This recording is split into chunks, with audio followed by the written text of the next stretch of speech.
Nós iremos iniciar hoje uma série de ministrações sobre batalha espiritual na família.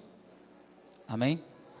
A ministração de hoje, vamos falar sobre família, projeto de Deus e um alvo direto de Satanás. Então eu quero que você comece abrindo a sua Bíblia em 1 Timóteo, capítulo 5.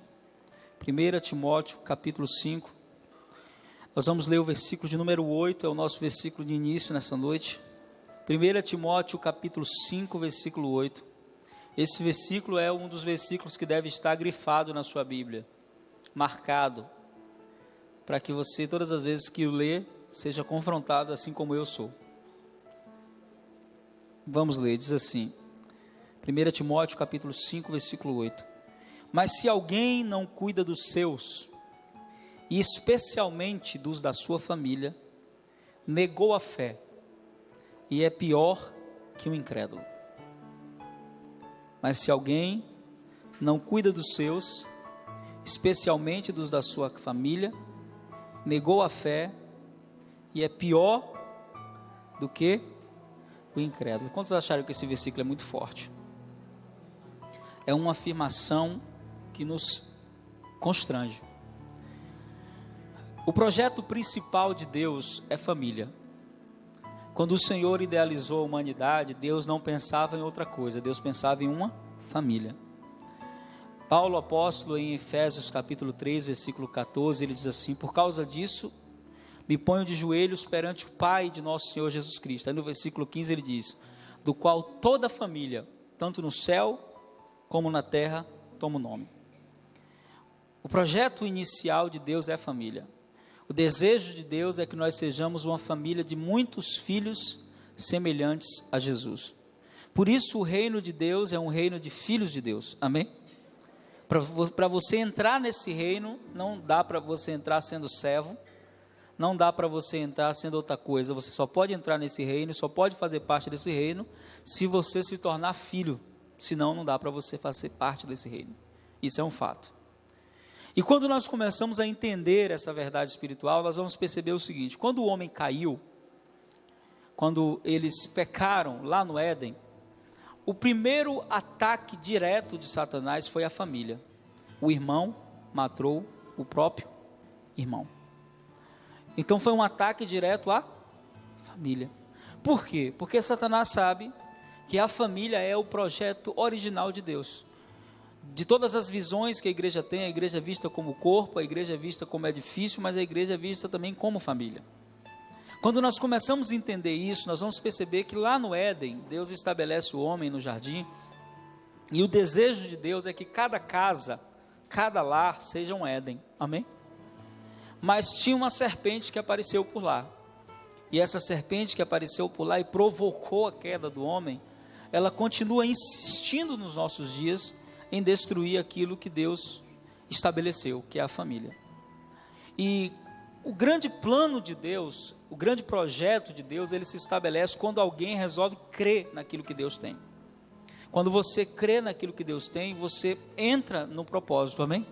Por isso, quando você entrou no reino de Deus, quando o Senhor te alcançou, quantos aqui foram o primeiro a ser alcançado na sua casa? Levanta a mão. Ali Deus olhou para a sua casa, viu você, e Ele não escolheu só você, Ele escolheu a sua família, amém? E Ele entrou através de você. E qual é a proposta de Deus quando Ele entra na nossa casa, quando Ele entra na nossa família? É alcançar toda a nossa casa, amém? Ele tinha que entrar através de alguém, e às vezes Ele entra através do mais improvável. Na minha casa foi assim, eu era a ovelha negra da família, e eu fiquei muito feliz depois de me converter. Eu fiz uma pesquisa sobre a minha árvore genealógica, pesquisando sobre os meus ascendentes, meus avós, meus bisavós, meus tataravós, e eu descobri que nunca houve nenhum crente na minha família, nem por parte de pai e nem por parte de mãe. Além de ser o primeiro a se converter, eu brinco lá em casa dizendo que eu sou o patriarca da casa. O evangelho chegou através da minha vida, na minha família. E quando isso aconteceu na minha casa, eu não era uma pessoa muito agradável, eu era a pior pessoa da família, eu era a vergonha da casa. E o Senhor olhou para mim com olhos de misericórdia e me alcançou. E desde o momento que o Senhor entrou no meu coração, a primeira coisa que Deus fez quando Ele entrou no meu coração, foi arrumar meu coração. E arrumou os primeiros ajustes que o Senhor fez no meu coração, Ele fez na área da família. Por quê? Porque quando eu me converti, tinha mais ou menos uns 5 anos que eu não falava com a minha mãe. Eu não gostava dela, já contei esse testemunho aqui várias vezes, por conta da violência que ela tinha contra a minha vida. Mas aí quando o Senhor entrou no meu coração, eu entendi que eu precisava perdoá-la. Por quê? Porque quem tinha recebido Jesus não foi ela, foi eu. E o primeiro passo, o primeiro ajuste que Deus fez na minha casa foi eu liberar perdão para minha mãe. E isso mudou muita coisa. Mas eu aprendi algumas verdades sobre família. Quando eu me converti, havia uma fortaleza espiritual na minha casa, muito grande. Eu me lembro quando eu entreguei meu coração para Jesus, os meus pais disseram para mim assim: olha, nós nascemos católicos e vamos morrer católicos. Seu avô era católico, sua avó era católica, só que era aquele católico que de fato não é católico coisa nenhuma, né? Eu brinco dizendo que minha mãe ela era católica, apostólica, macumbeira, né? O católico que fazia todo o secretismo religioso. Mas no dia que eu li esse versículo, eu li logo cedo, porque eu comecei a ler a Bíblia cedo, quando eu me converti, que eu me deparei com essa afirmação, isso me confrontou, porque aqui diz que se alguém não cuida dos seus familiares, se alguém tem uma fé egoísta, se alguém se envolveu com Cristo, mas não olha para a sua família da forma correta, essa pessoa não entendeu nada de evangelho, e ela está negando a fé. E o interessante é que o Senhor ele vai dizer, essa pessoa é pior do que o incrédulo, porque o incrédulo ele não conhece a verdade, e a pessoa conhece.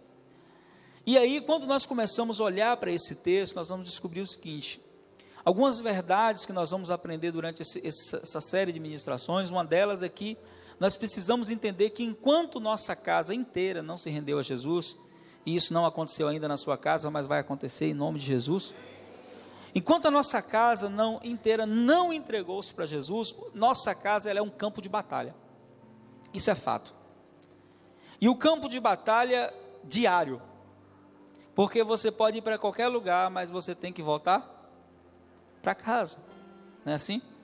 Quando é com a família é um nível, quando é com familiares é outro nível, porque às vezes as pessoas não sabem separar a diferença entre família e familiares. Quem é a sua família? Sua esposa, seus filhos. Quem são seus familiares? Seus pais, seus irmãos. Esses são familiares, sua parentela. Quando Deus diz para Abraão, né, sai do meio da tua casa, do meio da tua, ele não diz do meio da tua família, da tua parentela, dos teus parentes. Então existem esses dois níveis, e quando você começa a entender isso, você vai descobrir que enquanto todos eles não se renderam ainda ao Senhor, haverá uma batalha constante, para que Satanás permaneça ali. Por quê?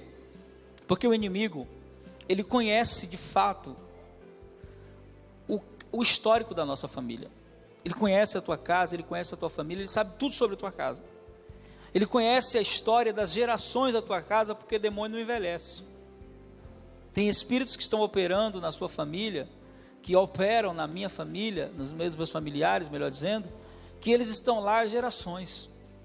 Como eles entraram? Um dia eles entraram. Quem os convidou? Alguém da família, porque Satanás, ele por mais que seja ladrão, por mais que ele seja atrevido, por mais que ele seja um cara que sabe que é derrotado, mas insiste nisso, ele persiste.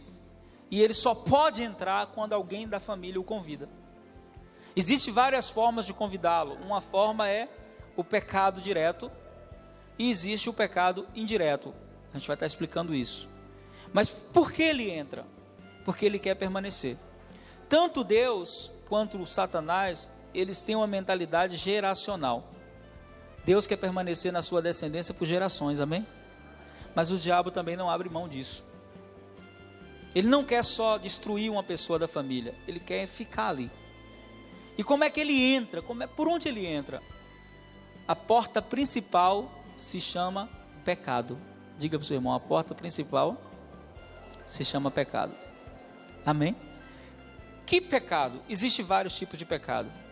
Mas existem alguns pecados que eles afrontam diretamente a natureza de Deus. Um deles é o pecado da idolatria.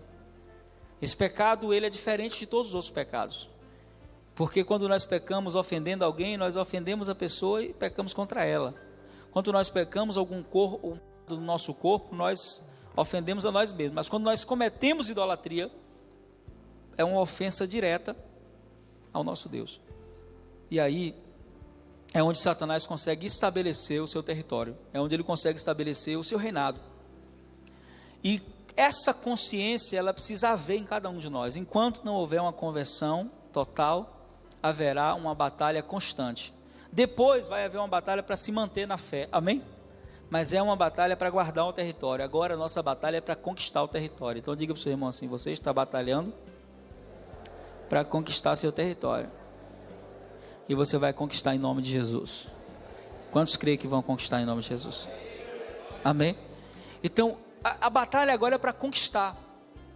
E cada conquista acontece. Como é que essas conquistas acontecem? Todas as vezes que alguém da sua família se converte, Satanás perde espaço. Amém? E ele vai perder muito espaço esse ano em nome de Jesus.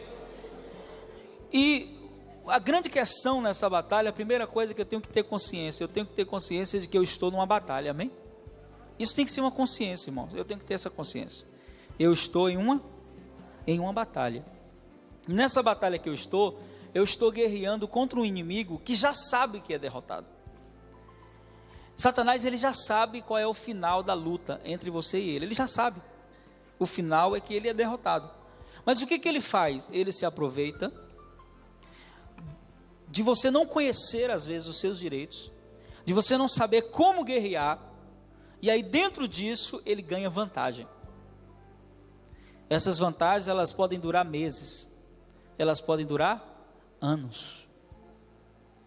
Tem famílias que pessoas se converteram e já tem anos e ninguém da casa nunca se converteu, por vários motivos. O primeiro deles, ou a pessoa faz isso aqui, ela é negligente em relação à casa dela, ou ela não está conhecendo os seus direitos espirituais.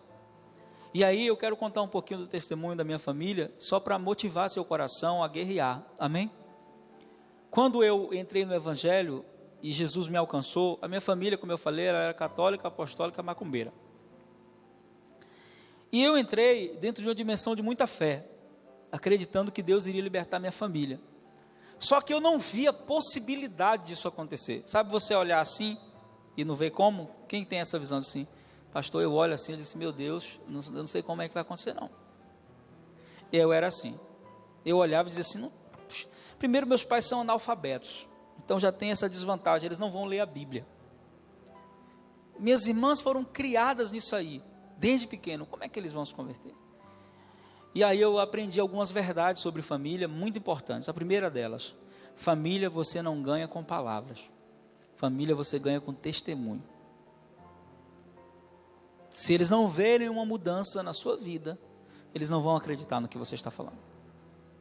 Porque eles vão dizer assim, poxa, essa pessoa conhece muito de Bíblia, ele vai à igreja todo dia, ela vai à igreja todo dia, mas não tem nada diferente aqui, não tem mudança. E aí eu me lembro que a primeira visita que eu fiz à minha família depois de convertido, eu a fiz, tinha 3 meses de crente. Eu brinco dizendo que o Senhor me alcançou de uma forma tão poderosa que eu não tive noção de que me converti.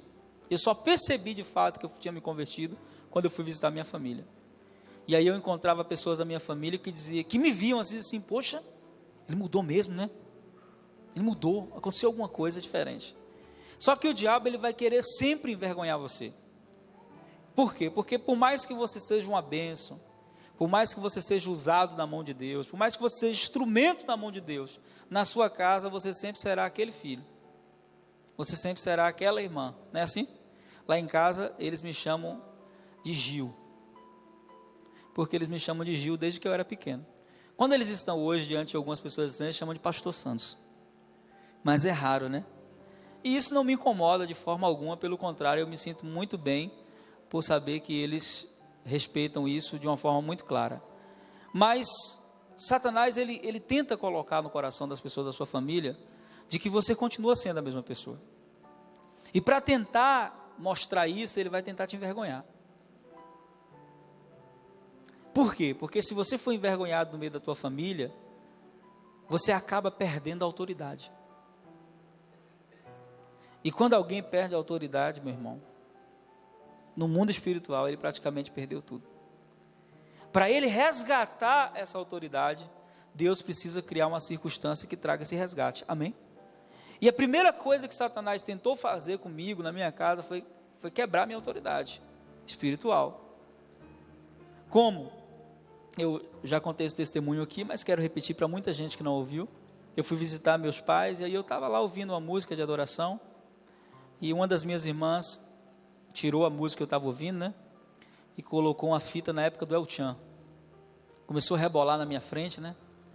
E eu sabia que o inimigo estava usando ela ali para me provocar. E eu fiquei quieto, não falei nada, e minha mãe mandou ela comprar alguma coisa no mercado. Ela foi, quando ela saiu, eu coloquei a minha fita de volta, né? Era fita ainda.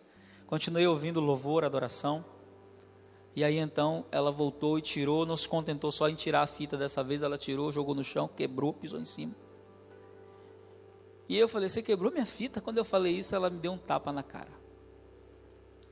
E a minha maior fraqueza antes de ser cristão era a violência. Porque eu fui moldado dentro de um lar violento. Quando eu tinha 7 anos de idade, a minha mãe me batia, que eu desmaiava e acordava apanhando. A gente deu risada esses dias, porque eu mostrei um vídeo de um rapaz, um garotinho que passou na internet, com as costas toda cortada. E ela disse, como é que pode, minha mãe, né? A pessoa ter coragem de fazer isso. Eu falei, mãe, a senhora faz isso comigo direto. A mentalidade acaba mudando, né? E graças a Deus mudou.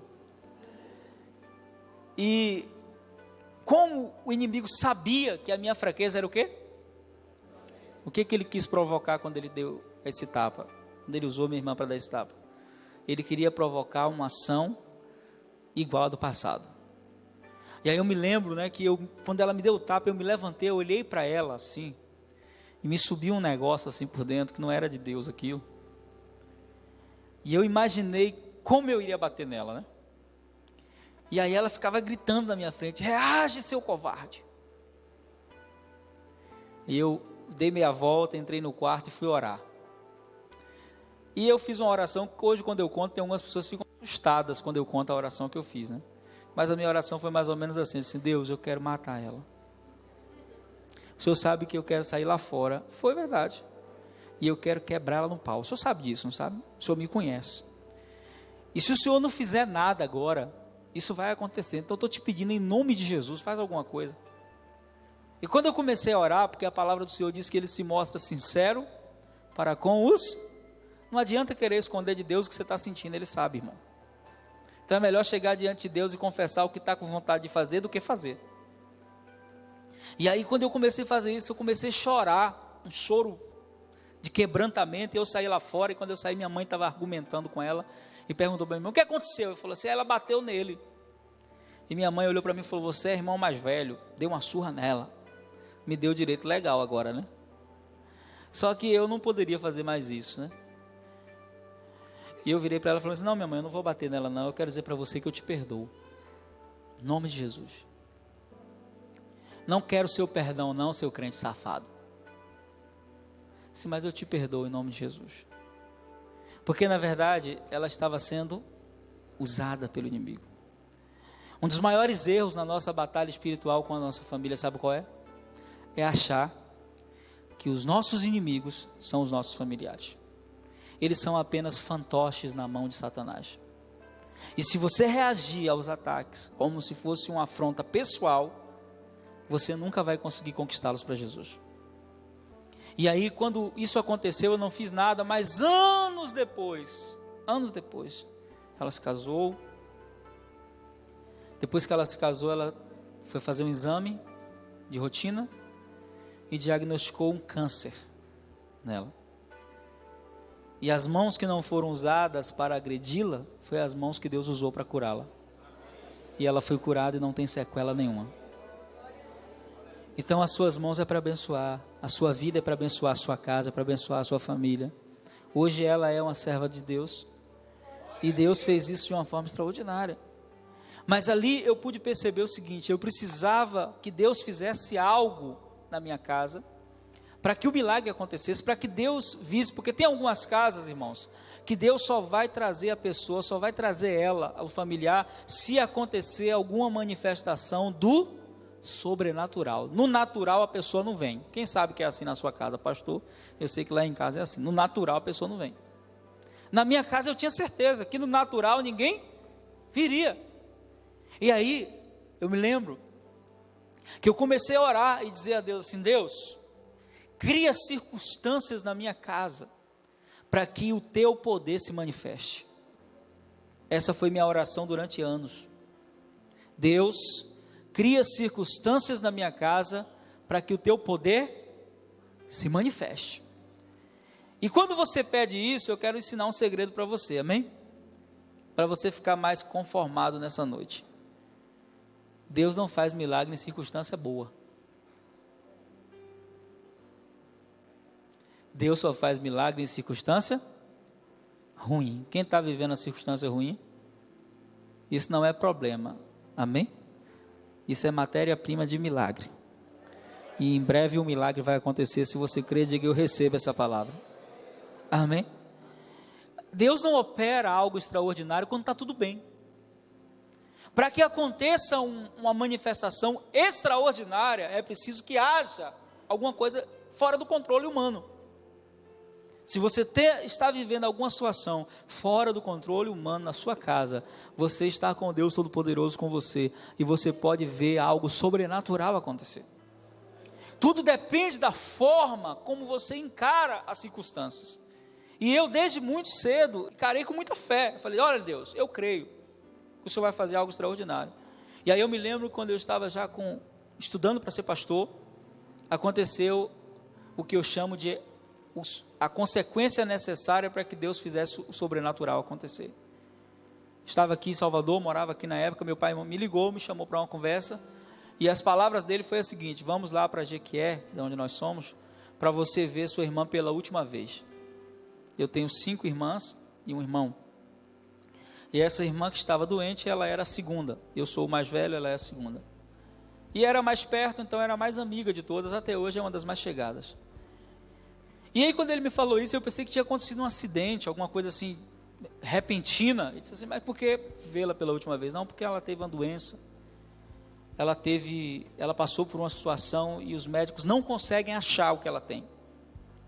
E o médico disse que ela não passa desse mês. Os médicos desenganaram ela. Meu pai super abatido. Quando eu ouvi isso, de início veio uma tristeza, mas depois eu lembrei das orações que eu havia feito.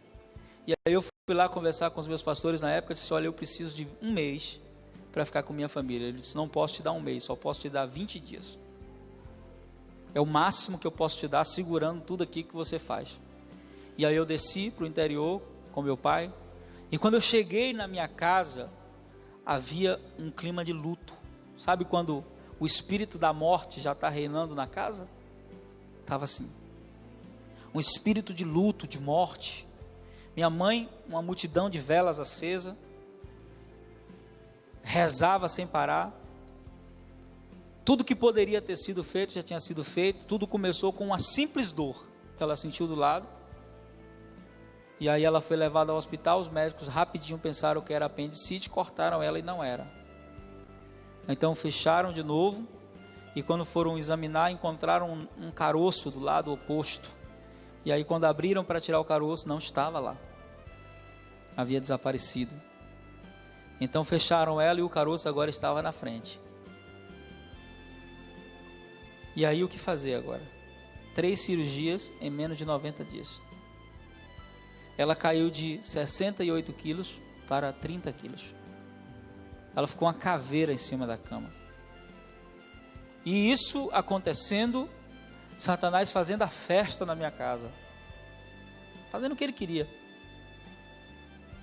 E aí eu me lembro que quando eu cheguei lá, que eu encontrei minha mãe super abatida, eu fiz um desafio de fé para ela, que só faz quem tem fé. Só faz quem tem certeza do Deus que serve. Você tem certeza do Deus que você serve?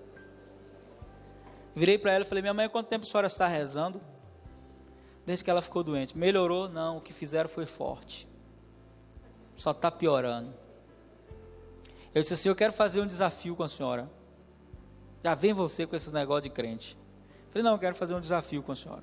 O desafio é o seguinte, a senhora vai pagar essas velas aí, eu vou fazer um propósito com meu Deus. Propósito 5 dias. Depois dos 5 dias, eu vou visitá-la, e eu só tenho mais 15 dias para ficar aqui. Nesses 15 dias ela vai ter alta. Se ela não tiver, eu vou rasgar minha Bíblia, e eu vou acender vela para a senhora para o resto da vida. Agora, se isso acontecer, se Deus fizer o milagre, a senhora vai se render a Jesus. Está feito? Eu já tenho Jesus no coração. Eu falei, não, você vai fazer uma aliança com ele. Aceita? Por minha filha eu faço qualquer coisa. E aí então eu posso apagar as velas? Pode, apaguei tudo e fiz um propósito, porque eu aprendi algo, irmão. Preste atenção no que eu vou falar agora, porque isso é uma lição para você, amém? Quando você identifica um ataque de Satanás, você não pode continuar o mesmo. Você não pode cruzar os braços e esperar que Deus faça alguma coisa só porque você crê. Porque quando o inimigo ataca, a primeira coisa que nós temos que fazer é nos posicionar espiritualmente e usar a autoridade que nós temos e fazê-lo recuar. A palavra do Senhor diz assim em Tiago 4,7: sujeitai-vos a Deus, resisti ao diabo e ele fugirá de vós. Se a Bíblia manda você resistir, é porque ele vai perseverar no ataque, mas maior é aquele que está em nós do que aquele que vem contra nós, amém? Então o que eu fiz? Isso tem uma fortaleza espiritual, tem um ataque do inimigo, fiz um propósito, 5 dias de jejum, só água.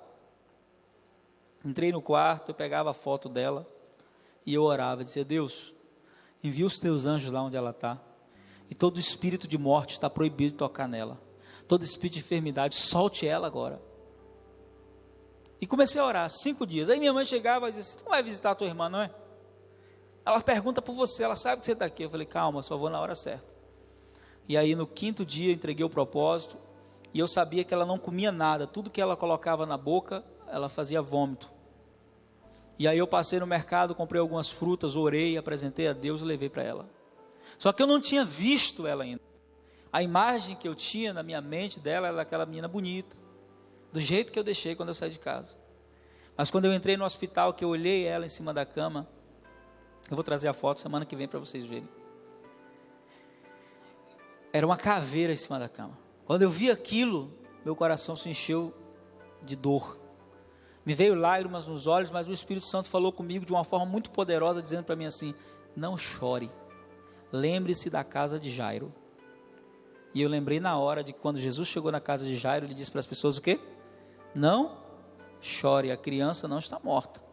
Então eu segurei o choro, fui lá, dei um beijo nela e disse assim, minha preta, você vai levantar da cama, daqui uns 10 dias você vai ter alta. Só que quando eu falei isso, o médico estava na sala, né? Ele olhou para mim assim, com aquela cara de quem não gostou do que eu falei, né? E depois que terminou ali o meu período de visita, ele me chamou, falou, por favor, me acompanhe. E entra corredor, sai corredor, entrei numa sala e disse assim, quero fazer uma pergunta para você. Eu disse, pois não, doutor. Você é médico? Eu disse, não, senhor. Então não fique enchendo a sua família de vãs esperanças.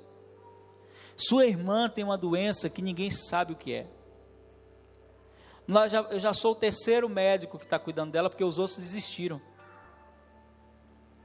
E a gente não sabe o que ela tem. Você chega aqui e diz que ela vai ter alta. Você não pode fazer isso. Você está criando uma expectativa que não vai se cumprir. Eu falei, está repreendido em nome de Jesus. O senhor já fez o seu melhor? Estou fazendo o meu melhor. Pois se prepare, porque o senhor acredita em milagre? Não, o senhor vai ver o milagre. E quem vai dar alta a ela é o senhor. Ele diz, só se for um milagre mesmo. Eu falei, agora a gente está falando a mesma língua. E sabe o que Deus fez? Do dia que eu pisei lá, contando 15 dias exatos, nem 14, nem 16. Do dia que eu pisei lá, ela começou a se curar. Os cortes começaram a fechar, ela começou a se alimentar com as primeiras frutas que eu levei, e com 10 dias ela já podia sair de lá, mas ele segurou um pouquinho mais, só que por obrigatoriedade, para que o leito esvaziasse, com 15 dias, ele teve que dar alta para ela, e ela voltou para casa. Amém? Dê um aplauso ao Senhor. Ela voltou para casa, só que eu pensei que a vitória já estava na mão, já estava comemorando, né? Falei, Deus é bom, Deus é maravilhoso. Aí cheguei à noite, último dia de reunião com a família, tínhamos feito uma festa para recebê-la. E aí antes de eu vir para Salvador, reuni toda a minha família, fiz um culto de ação de graça, só com a família, virei para minha mãe e disse assim, e aí manhã? Está lembrado do nosso acordo, né? Que acordo? Nosso acordo, manhã. Qual? Que se ela fosse curada, se ela saísse do hospital, a senhora entregaria a sua vida para Jesus. Eu já tenho Jesus no meu coração. Tá bom, não é nem por força, nem. Virei para minha irmã que foi curada, né? Peraí, minha mãe não aceitou, pelo menos a que foi curada, né? Virei para minha irmã que foi curada, falei, e você, minha preta? Ela pegou a imagem que ela tinha no pescoço e beijou assim. Disse assim, eu não abro mão da minha fé. E eu saí de casa naquele dia, voltando para Salvador, foi a viagem de volta para cá mais atribulada da minha vida. Porque eu vim o caminho inteiro, Satanás dizendo para mim, não adiantou nada o que você fez. Eles continuam sendo meus. E um ataque terrível do diabo na minha mente. E o Espírito Santo disse para mim assim, você ganhou apenas uma batalha, mas a vitória vai chegar. Amém? Por isso eu quero dizer para você nessa noite, não é porque não aconteceu ainda que não vai acontecer. A vitória é certa em nome de Jesus. Você crê nisso? E eu voltei para Salvador, fiquei aqui, continuei orando por eles, e aí então voltei para passar um tempo em Jequié. Foi quando eu tive o privilégio de conhecer a mulher mais linda do mundo, que é minha esposa hoje. E aí nos conhecemos, ficamos noivos. E quando estávamos noivos, tinha um ano exato que Deus havia tirado ela do hospital, a minha irmã. E aí eu estava na igreja, ia pregar, e uma das minhas irmãs veio correndo me chamar. Eu estava no período do louvor ainda, ela entrou no culto, me chamou, saí para fora, né? Ela disse assim, olha, vem cá, minha mãe está dizendo para você ir lá, porque aquela dor que apareceu da outra vez, apareceu de novo, no mesmo lugar, e minha mãe chamou a ambulância para levá-la ao hospital, vamos lá. Quando eu vi essa história, né? Quando eu percebi essa situação, eu falei, olha Deus agindo. Eu disse, olha, você vai dizer para minha mãe que eu não posso ir agora, porque eu vou pregar. Mas manda ela esperar em casa, que daqui a pouco eu estou chegando. Só que isso era umas 7h30, quando ela veio me chamar, né? E aí então eu fiquei lá, preguei, terminei o culto, orei por todo mundo. Quando foi umas 10 horas, quase 3 horas depois, eu fui para casa. Eu morava numa ladeira, quando eu estava subindo a ladeira, de lá de cima minha mãe estava me xingando. De tudo que não presta. De crente safado foi o palavrão mais baixo que ela me chamou. Quando eu entrei em casa, ela com a vassoura na mão, disse assim, como é que eu mando chamar você? Sua irmã está já morrendo aqui. E você, ao invés de vir mandar recado, eu cancelei a ambulância. Naquela época não tinha SAMU. E agora estou ligando para lá, estou pensando que é trote. E não estão querendo vir, tua irmã está aí, ó, morre, mas não morre. E Jequié é um calor, meu irmão. Que isso aqui, ó, é inverno de Jequié. Lá o urubu voa com a asa, se abana com a outra. Quando eu cheguei, um calorzão de Jequié, ela coberta, com aqueles cobertor de lã, e tremendo de frio. Quando eu vi aquilo, né, estava muito suave, falei, minha mãe, eu vou tomar um banho daqui a pouco. Você ainda vai tomar banho? Falei, vou. Daqui a pouco eu oro por ela. E Rose, calma, dona Santa, né, que de Santa na época ela só tinha um nome mesmo. Calma, dona Santa. E ela, calma o quê? Se depender desse miserável, minha filha morre. E xingando, e eu tomando banho, ela batendo com o cabo vassoura assim na porta, né. Ela tinha medo de me bater, porque uma vez ela tentou me bater e quase cai possessa, né? Aí ela tinha medo. Eu, se levantar a mão, manifesta. Aí ela tinha medo, né? E aí ela ficava assim, né? Não tinha coragem de me bater. E aí quando eu cheguei, queridos, que eu saí, chamei minha irmã, né? Disse assim, senta aqui. Ela sentou no sofá, sentou uma irmã do lado, a outra, né? Chorando, as duas grudadas com ela, já imaginando que ia acontecer tudo de novo. Só que da primeira vez que aconteceu, eu não estava em casa. Agora eu estava. E tinha alguém ali que Satanás tinha que respeitar. Tinha alguém ali que conhecia a autoridade. Você precisa ser essa pessoa na sua casa. Quem tem que mandar lá é Jesus. Quem tem que reinar lá é Jesus. Amém? E aí quando eu coloquei ela sentada assim, né? Peguei o óleo ungido e disse assim para minha mãe, sabe o que é isso aí, minha mãe? Já vai dizer que é demônio. Tudo de vocês crente é demônio, é diabo. E ela tinha um pensamento, isso era pensamento dela, de que quando nós pastores colocávamos a mão na pessoa, a gente colocava o demônio na pessoa. Por isso a pessoa possessava. Porque ela me via expulsando demônio, ela disse, você fica botando os trem ruins no povo. para o povo ir lá para a sua igreja, ela dizia assim, né? E aí quando eu falei assim, minha mãe, isso aí é demônio, isso é uma ação demoníaca. Não é que demônio coisa nenhuma. Eu falei, vou lhe provar agora. Algumas vezes as pessoas me perguntam assim, pastor, o que você acha dessas igrejas que as pessoas ficam possessas de demônio e o pastor chama na frente, pega o demônio, pergunta, o que você acha disso? Eu não acho a coisa certa a fazer se você quer fazer uma libertação, mas em alguns casos isso é necessário. Eu já cheguei em lugares, por exemplo, em que eu fui orar para uma família, eu disse para a mulher assim, olha, vocês, há um ataque de Satanás aqui na casa de vocês. Ah lá, não acredito. Não? Tá bom. Botei a mão na cabeça dela e falei, manifesta agora, bora. Caiu. Depois que caiu, eu filmei tudo, fiz ela voltar, volta aí. Falei, você não continuou não acreditando? Não, eu passei mal, então assiste isso aqui. E aí eu coloquei ela para assistir tudo que o Satanás tinha falado na boca dela, manifestado nela. E naquele dia, eu falei assim, hoje eu vou mostrar para as pessoas da minha casa, que o diabo não brinca. Que o diabo não brinca em serviço. E aí quando eu falei, olha minha mãe, eu não vou nem tocar nela, só não dizer que foi eu que coloquei. Aí falei com Rose, unge a testa dela aí. Quando Rose colocou óleo ungido na testa da minha irmã, o demônio, pá, gritou, né? Só que não pegou a minha irmã que estava doente. Manifestou-se na minha outra irmã. E quando manifestou com toda aquela violência que ele vem, né? Para querer se amostrar, porque ele não tem autoridade nenhuma. Ele disse para mim assim, desgraçado, eu ia matar ela. Sabe por que eu não matei? Porque você orou. E minha mãe nunca tinha visto uma situação daquela. Ela via nas festas que ela fazia, mas eles eram santos lá, né? Lá eles eram guias. E naquela violência, xingando daquele jeito, ela nunca tinha visto. Aí ela não sabia o que era, né? Mas ela já tinha assistido alguns programas, virou para aquele demônio e disse assim, tá amarrado. O demônio olhou para ela e falou assim, quem é você para me amarrar? Você é minha? Aqui nessa casa, só ele pode mandar e eu obedecer. O resto, vocês, é tudo meu. Aí minha mãe olhou para ele e disse, que sei o que, rapaz, só é de Jesus. Porque minha mãe é ousada, né? A autoridade ela tem. Assim, dele aqui, dele, só tem ele, ó. Só ele. O resto é tudo meu. E pare de falar comigo, falou com minha mãe, porque é eu que uso você para fumar. Você fuma porque eu uso você. Minha mãe fumava desde os 12 anos de idade.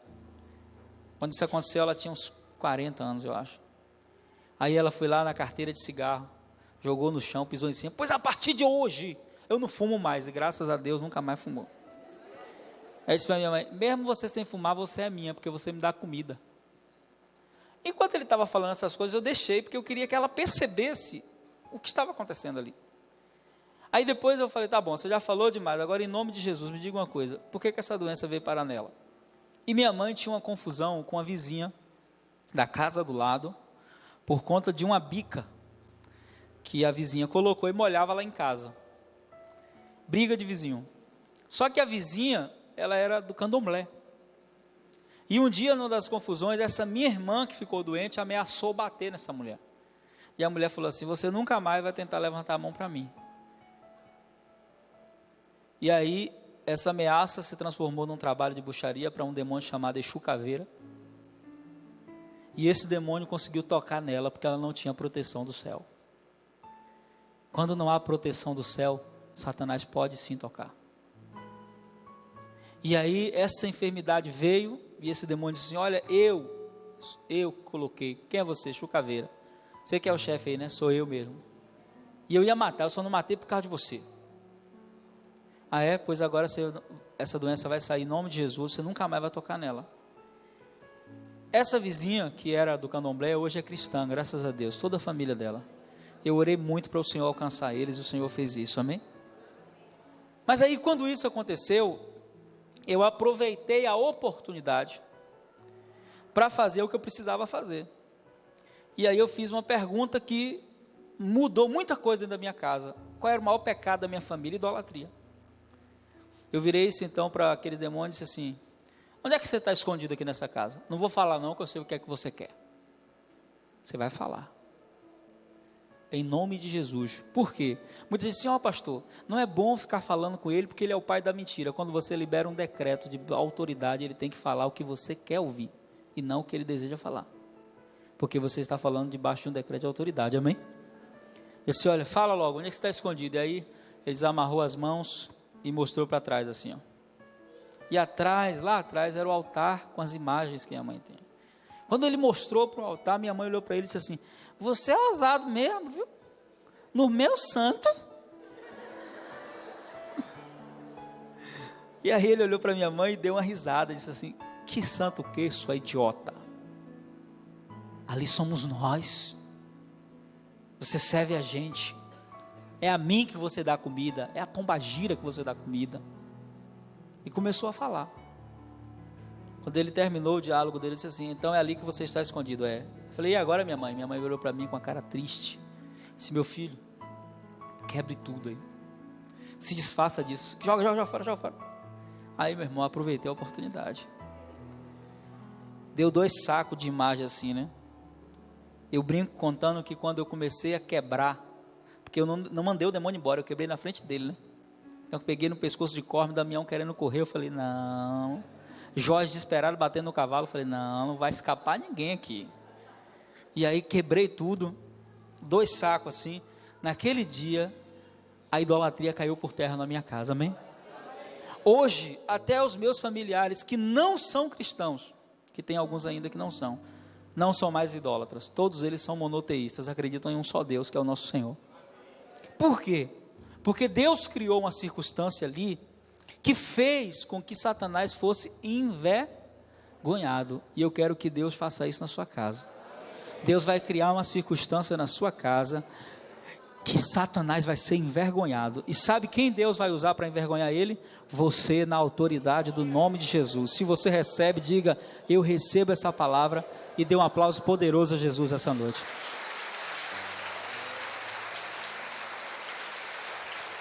Amém?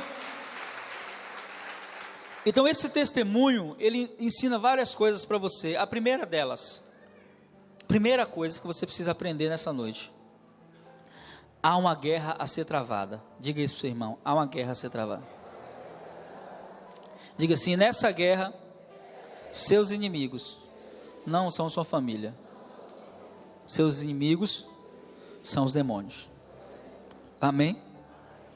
Algumas coisas Deus vai fazer através de oração, de pregação, mas alguns milagres Deus vai fazer na sua família através da ação espiritual e do poder que Deus colocou na sua vida.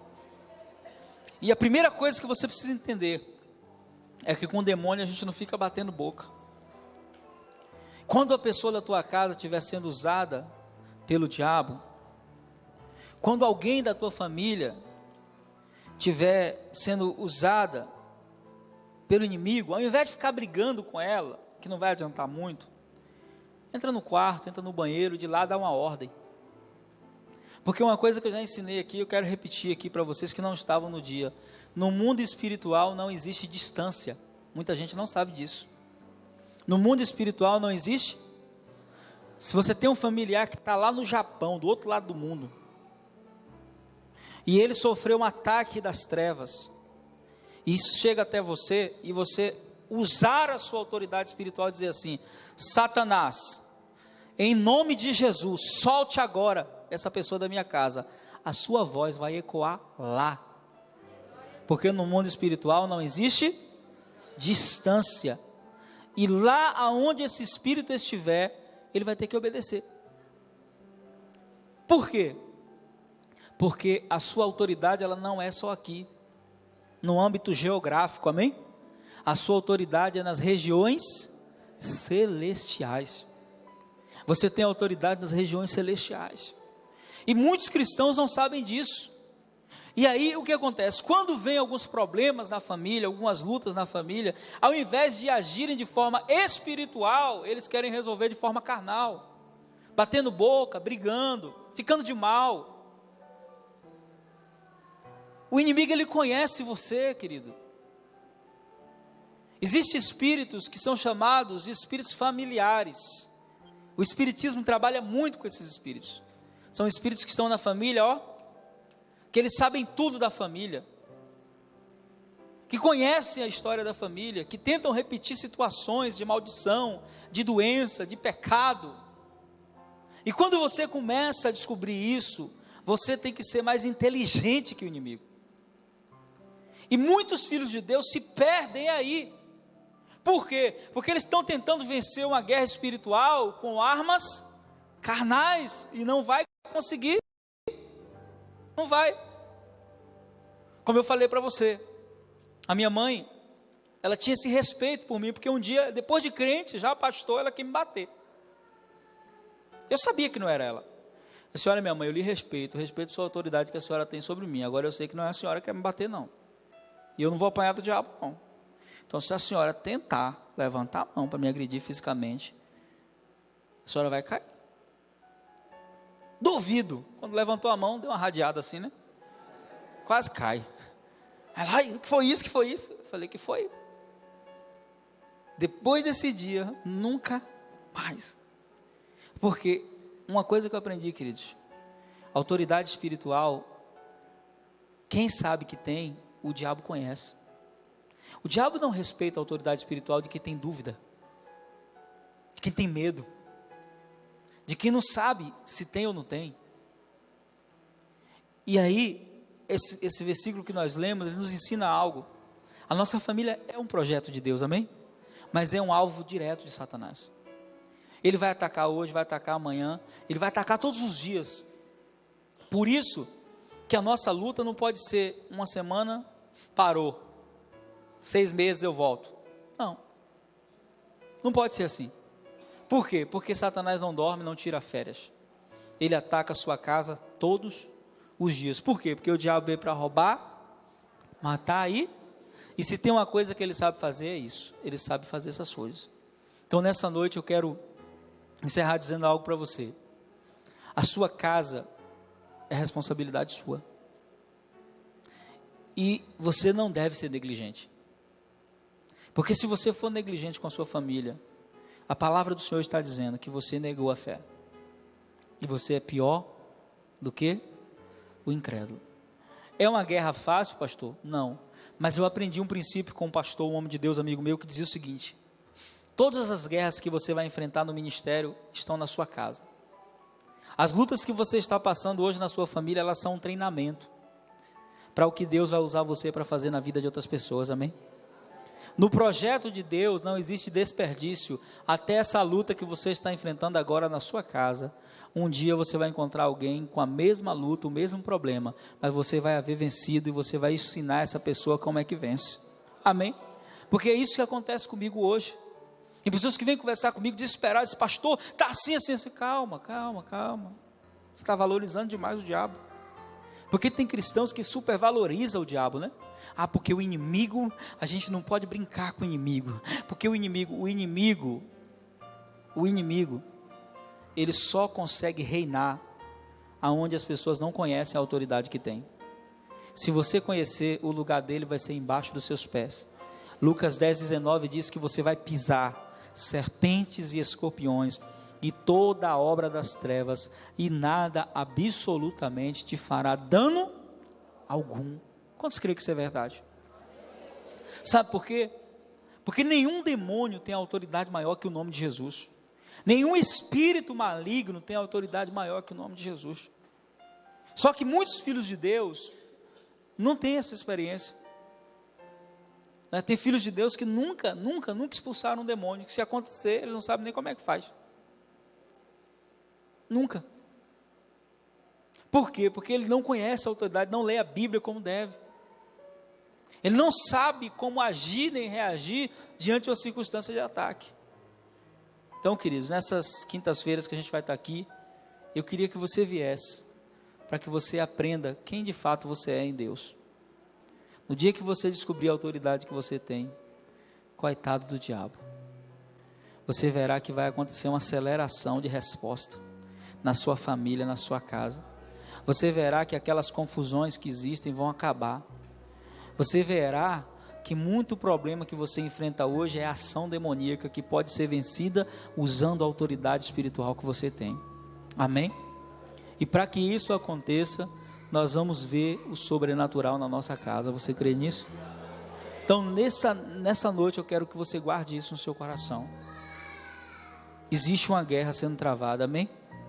Uma batalha. Mas nessa batalha, você tem uma garantia. O Senhor dos Exércitos está conosco. O Deus de Jacó, Ele é o nosso refúgio. Amém? Ele quebra o arco, Ele corta a lança e Ele queima os carros no fogo. Talvez você tenha dito, pastor, na minha casa só eu sou crente, o resto é do candomblé, é do catolicismo. Você e Deus é maioria. Você e Deus é maioria. Você não está na desvantagem. Quem está na desvantagem é Satanás. E se tem alguém que vai ter que recuar, é ele. Amém? E para que isso aconteça, nós temos que conhecer as nossas armas espirituais. Então nessas quintas-feiras a gente vai estar falando sobre isso, porque é um assunto muito extenso. E cada semana nós vamos sair daqui com a lição, entendendo. E a lição de hoje é que na sua casa só vai prevalecer a vontade de Deus. E para que isso aconteça, você precisa usar a sua autoridade, amém? Quando o diabo olhou para mim e disse assim diante da minha mãe, eu não matei ela por causa dele. Foram palavras dele. Qual era a vontade de Satanás naquela situação? Matar minha irmã. Às vezes você tem um parente que está viciado, uma pessoa que está nas drogas, uma pessoa que já está com a vontade cativa, uma pessoa que está lá, que está debaixo de um ciclo de depressão, de uma enfermidade que parece não ter fim. O Senhor me deu uma direção. Eu estava orando, ontem eu fui dormir umas 3 da manhã orando por vocês, orando por esse culto. Quantos fizeram o jejum da família hoje? Amém. Quero orar por todos que fizeram depois, amém? Eu fiz o meu até as 3, 4 horas da tarde, mais ou menos. E eu queria convidar você, que vai fazer essas quintas-feiras da família, que toda quinta-feira você fizesse um jejum pela sua família. Amém? Pastor, eu nunca fiz o jejum. Quem não sabe como é que faz jejum, levanta a mão para eu ensinar. Uma irmã, mais alguém que nunca fez e quer saber como é que faz? Não tem vergonha não. Levante a mão. Pastor, não sei não como é que faz. Como é que faz? Por quê? Porque às vezes a gente vou fazer, mas não sabe como que é. Jejum é um período de santificação consciente, amém? Com um propósito. Então você acordou, faz um propósito até meio-dia. Deus, em nome de Jesus, até meio-dia eu vou estar em jejum, e esse jejum é para que o Senhor quebre as fortalezas espirituais na minha casa. O que não se deve fazer durante o jejum? Não se deve ficar irritado, porque senão quebra o jejum. Muita gente não sabe disso. Não pode falar mal dos outros, porque senão quebra o jejum. Não pode ficar enchendo a mente de coisa suja. Vou ficar aqui, mas vou ficar na televisão. Vou ficar aqui no WhatsApp, né, vendo um monte de coisa que não tem nada com nada. Não está em jejum, tá? Está passando fome pensando que está jejuando. O jejum é um estado de consagração consciente. Você sabe durante aquele momento que você está consagrando diante de Deus. Amém? E nesse momento, nesse período, a melhor coisa é falar menos e ficar mais em silêncio diante de Deus. Falar o necessário. Vai entregar o jejum, ora antes, não come sem orar. Senhor, eu quero te entregar esse propósito que eu fiz pela minha família em nome de Jesus. Amém? O que o jejum faz, pastor? O jejum muda Deus? Não, Deus é o mesmo antes, durante e depois do jejum. Amém? Mas o jejum muda você. Não muda só você, o jejum traz visão espiritual, sensibilidade, quebrantamento. E o jejum faz com que a sua autoridade espiritual ela flua mais. Ela flua de uma forma e numa dimensão que você não conhece ainda. Então nós vamos fazer toda quinta-feira um jejum pela família. E o propósito desse jejum é o quê? Quebrar as fortalezas espirituais que existem na sua casa. E o inimigo não vai resistir. Até o final desse ano, você terá uma colheita sobrenatural na sua família. Você recebe isso? Então é um propósito espiritual. E eu estava orando essa madrugada, né, o Espírito Santo incomodou bastante para orar por esse culto e por algumas coisas aqui. E Deus me deu uma direção de algo que nós vamos fazer, que vai ser toda quinta-feira a gente vai fazer isso, amém? Agora são 9 horas, o culto encerra 9h30, geralmente é o horário, das 19h30 até as 21h30, 2 horas, eu quero encerrar pontualmente às 9h30, a não ser que Deus intervenha e traga alguma coisa sobrenatural em peça, amém? Mas todas as quintas-feiras a gente faz um clamor pela família, quem já vem no culto já sabe, que toda quinta-feira a gente faz um clamor pela família, amém? Mas além disso, a gente vai fazer um clamor pela família, mas nós vamos fazer também um clamor de libertação na família. Amém? Se você conseguir um dia desse trazer alguém da sua família, quando eles vierem, se alguém veio hoje, a gente vai perguntar: quem está aqui da família que